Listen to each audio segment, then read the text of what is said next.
வாகனம் ஒன்றின் விலை 2 ஆண்டுகளுக்கு முன் 70,000 இருந்திருக்கு. 2 years பிஃபோர் 17,000 இருந்தது. ஒவ்வொரு வருஷமும் 4% குறைஞ்சிக்கிட்டே போச்சு அப்படின்னா ஓகேவா. ஸோ ஒவ்வொரு ஆண்டும் 4% குறைகிறது. அதன் தற்போதைய மதிப்பை கண்டுபிடிக்க. நல்லா ஞாபகம் வச்சுக்கோங்க. 75,000ல் 2 வருஷம் அப்படிங்கிறது 4% குறையுது.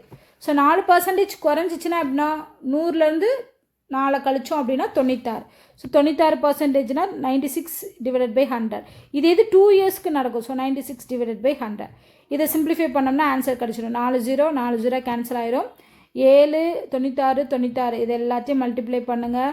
ஸோ மல்டிப்ளை பண்ணும்போது என்ன வரும்? யூனிட் டிஜிட்டை பார்த்தாலே ஆன்சர் கண்டுபிடிச்சோம். 6 36 6 42 2 வரக்கூடிய யூனிட் டிஜிட் ஃபஸ்ட் ஆப்ஷன் தான். ஸோ 64,512. இதை நீங்கள் மல்டிப்ளை பண்ணாலும் பண்ணலாம். 96 × 96 × 7 போட்டோம் அப்படின்னா 64,512ங்கிறது